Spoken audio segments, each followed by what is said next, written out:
Jumpa lagi sobat, melanjutkan kisah Mahabharata untuk sobat semua. Salam bahagia dan sejahtera untuk Anda sekeluarga. Salam budaya. Pada episode sebelumnya dikisahkan Bisma mengorbankan dirinya karena melihat kemurungan ayahnya yang tidak kesampaian untuk ingin mempersunting Satyawati, karena ayah Satyawati mempunyai syarat yang sangat berat, yaitu bahwa putrinya harus diangkat menjadi permaisuri dan anaknya kelak menjadi putra mahkota. Padahal Bisma adalah anak sulung yang seharusnya menjadi putra mahkota. Tetapi Bisma dengan tanpa diketahui oleh ayahnya Prabu Sentanu, ia melamar sendiri putri Satyawati dan berjanji tidak akan menikah agar anak Satyawati kelak menjadi putra mahkota. Bagaimana kisah selanjutnya? Simak bersama-sama. Citraanggada putra Satyawati tewas dalam pertempuran melawan Gandharwa. Karena ia tewas dalam peperangan tanpa memiliki anak, maka Wicitrawirya adiknya dinobatkan menjadi raja menggantikannya. Tetapi karena waktu naik tahta dia belum dewasa, tampuk pemerintahan untuk sementara dipegang oleh kakaknya dari lain ibu, yaitu Dewa Brata alias Bisma. Sampai dia dewasa, ketika Wicitrawirya telah cukup dewasa untuk menikah, Bisma mencarikan calon istri yang pantas bagi adiknya itu. Ia mendengar bahwa 3 putri raja Kasi akan memilih calon suami menurut adat istiadat kaum bangsawan, yaitu dengan mengadakan sayembara. Bisma memutuskan mengikuti sayembara itu agar bisa memboyong putri-putri raja Kasi untuk adiknya.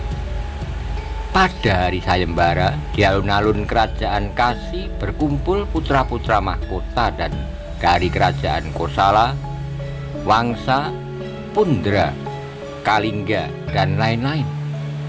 Mereka semua berminat mempersunting putri-putri raja Kasi yang sangat terkenal kecantikan dan keanggunannya. Karena ada 3 putri yang diperebutkan, sayembara itu diselenggarakan secara besar-besaran.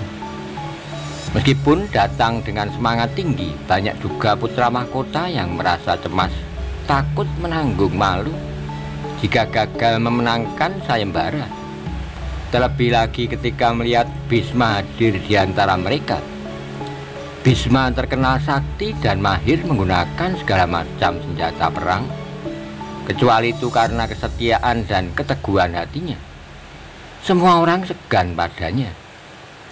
Semula para putra mahkota menyangka Bisma datang hanya untuk menyaksikan jalannya sayembara, karena pangeran itu telah bersumpah takkan pernah menikah. Tapi ketika mengetahui bahwa Bisma mengikuti sayembara, sangatlah kecut hati mereka. Tak ada yang menyangka bahwa Bisma datang untuk maksud yang sama, dan tak seorang pun tahu bahwa ia datang demi saudaranya yang lebih muda, Wicitrawirya. Para putra mahkota itu berbisik-bisik membicarakan Bisma. Seseorang berkata dengan yang lain, "Dia memang keturunan Bharata yang sakti dan bijaksana. Sayang sekali ia lupa diri. Tak sadar bahwa sudah tua dan lupakan sumpahnya untuk hidup sebagai Brahmacarin yang seumur hidup tidak akan kawin. Untuk apa dia ikut sayembara ini? Dasar pangeran tak tahu malu." Putri-putri Kasi yang hendak memilih calon suami mereka sama sekali tak menghiraukan kehadiran Bisma. Mereka menganggapnya pemuda tua yang tidak menarik. Mereka berbisik-bisik mengolok-olok jagoan tua itu sambil membuang muka, tak mau mandangnya. Bisma yang merasa diejek dan dipermainkan menjadi berang. Ditantangnya semua putra mahkota untuk berperang tanding dengannya. Tak ada yang berani menolak meskipun sadar semua takkan mampu mengalahkan ksatria tua itu. Tak ada yang mau dipermalukan di depan putri-putri jelita idaman mereka. Satu persatu mereka berperang tanding melawan Bisma, semua kalah. Segera setelah mengalahkan semua putra mahkota, Bisma menyambar ketiga putri jelita itu dan melarikan mereka dengan keretanya yang termasyhur.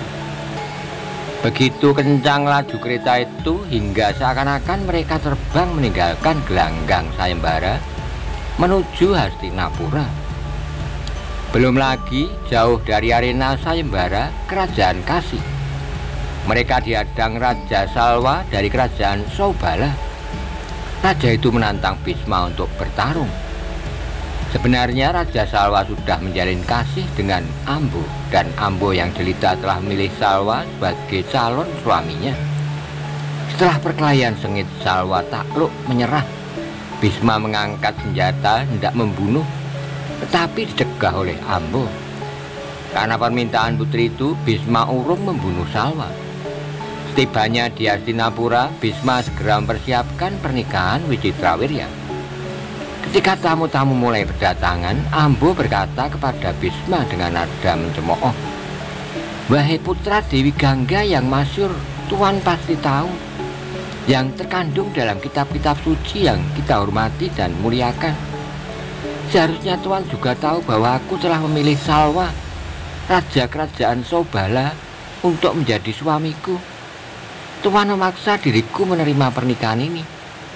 Bila Tuan mengerti akan hal ini, bertindaklah sesuai dengan ajaran kitab suci." Sementara pernikahan Ambiko dan Ambalika, adik-adik Ambo, dengan Wicitrawirya berlangsung dengan baik dan penuh kebesaran, Bisma mengantarkan Ambo kepada. Hal itu dilakukan Bisma karena memahami maksud putri dan demi menaati apa yang tertulis dalam kitab suci. Diiringkan sejumlah pengawal kehormatan yang pantas, diantarkannya Ambo ke istana kerajaan Saubala. Sampai di sana, Bisma menghadap Raja Salwa dan menyerahkan Ambo kepadanya. Segera sudah itu, pangeran tua itu kembali ke Hastinapura. Dengan perasaan gembira dan mesra, Ambo menceritakan semua yang telah terjadi kepada Raja Salwa. Setelah itu ia berkata, "Sejak semula hamba telah ditetapkan hati untuk mengabdikan diri, lahir dan batin kepada tuanku. Pangeran Bisma menerima penolakan hamba dan mengantarkan hamba ke hadapan tuanku. Jadikanlah hamba permaisuri tuanku menurut ajaran kitab-kitab suci dan sastra." Maharaja Salwa menjawab, "Bisma telah menaklukkan aku dan telah memberikan engkau di depan umum. Aku merasa sangat terhina. Karena itu aku tidak bisa menerima engkau menjadi istriku. Sebaiknya engkau kembali kepada Bisma dan lakukan apa yang ia perintahkan." Setelah berkata demikian, Raja memanggil beberapa pengawal dan memerintahkan mereka untuk mengawal Ambo kembali kepada Bisma. Sampai di Hastinapura, Ambo menceritakan apa yang telah terjadi kepada Bisma. Pangeran tua itu kemudian membujuk adiknya agar mau menikahi Ambo. Tetapi Wicitrawirya tegas-tegas menolak karena putri itu telah memberikan hatinya pada orang lain. Penolakan Wicitrawirya merupakan beban berat bagi Bisma karena dia sendiri telah bersumpah tidak akan pernah menikah. Tak mungkin dia melanggar sumpahnya sendiri, lebih-lebih karena ia keturunan bangsawan yang terhormat. Ia iba kepada Ambo tetapi tak kuasa berbuat apapun. Berapa kali dicobanya membujuk Wicitrawirya, tapi adiknya itu tetap pada pendiriannya. Tak ada jalan lain, ia terpaksa menasihati Ambo agar kembali lagi kepada Salwa. Hal itu sungguh sangat berat bagi Ambo, karena tak berani kembali ke kerajaan Saubala. Selama beberapa waktu Ambo terpaksa bersembunyi di Hastinapura. Akhirnya dengan perasaan berat, Ambo mencoba kembali kepada Raja Salwa. Sekali lagi dengan suara yang keras dan tegas, Raja Salwa menolak Ambo. Demikianlah Ambo yang jelita kemudian terpaksa melewatkan hari-harinya dalam kemurungan. Hampir 6 tahun lamanya ia hidup tanpa cinta, penuh duka dan tanpa harapan. Parasnya yang segar dan jelita menjadi layu dan kisut. Hatinya yang menderita berubah berisi kepahitan dan kebencian kepada Bisma, yang menurutnya telah menghancurkan hidupnya. Sia-sia ia berusaha mencari seorang ksatria tangguh untuk bertarung melawan Bisma dan kalau bisa sekaligus membunuh pangeran tua itu. Tak seorang ksatria pun berani bertarung dengan Bisma yang termasyhur sakti dan perkasa. Akhirnya Ambo pergi ke hutan dan bertapa dengan sangat tekun. Ia mohon kepada Dewa Subramanya agar membantunya menghancurkan Bisma. Dewa itu menghadiahkan seuntai kalung bunga teratai segar yang sudah diberi restu pastu. Orang yang berkalung bunga teratai segar akan menjadi sakti dan dengan kesaktiannya ia akan mampu mengalahkan Bisma. Ambo menerima kalung bunga teratai itu. Kemudian sekali lagi ia mencari seorang ksatria yang mau memakai kalung bunga, hadiah Dewa Subramanya. Dewa sakti berwajah 6. Sayang sekali tak seorang ksatria pun mau menerimanya. Tak seorang ksatria pun berani melawan Bisma yang termasyhur kesaktiannya. Kemudian Ambo menghadap Raja Drupada. Raja itu juga menolaknya. Akhirnya Ambo meninggalkan kalung bunga itu di pintu gerbang istana Raja Drupada, lalu pergi mengembara ke dalam hutan. Pada beberapa pertapa yang ditemuinya di hutan, Ambo menceritakan pengalamannya yang menyedihkan itu. Mereka menasihatinya agar menghadap Parasurama. Ambo menuruti nasihat mereka. Ia pergi menghadap Parasurama. Mendengar cerita Ambo, Parasurama merasa kasihan. Ia berkata, "Wahai anakku yang jelita, apa yang kau kendaki sekarang? Aku dapat meminta Salwa untuk mengawinimu jika engkau mau." Ambo menjawab dengan hati teguh, "Tidak, saya tidak menginginkan itu lagi. Saya tak punya hasrat lagi untuk menikah atau mencari kebahagiaan. Satu-satunya yang saya inginkan dalam hidup ini adalah membalas dendam pada Bisma. Saya bersumpah, yang saya inginkan tak lain hanyalah kematian Bisma." Parasurama mendengarkan kata-kata Ambo dengan penuh perhatian. Ia sendiri amat membenci golongan ksatria. Karena itu, ia memutuskan untuk menolong Ambo dan bertarung melawan Bisma. Pertempuran mereka sangat hebat dan berlangsung lama. Dua-duanya setara kesaktian dan kemahirannya dalam olah senjata. Tetapi akhirnya Parasurama harus mengakui keunggulan Bisma. Setelah dikalahkan Bisma, ia menemui Ambo dan berkata, "Aku sudah berusaha sekuat tenaga untuk menaklukkan dan menghancurkan Bisma, tetapi aku kalah. Satu-satunya jalan bagimu adalah kembali kepadanya dan menyerahkan nasibmu kepadanya."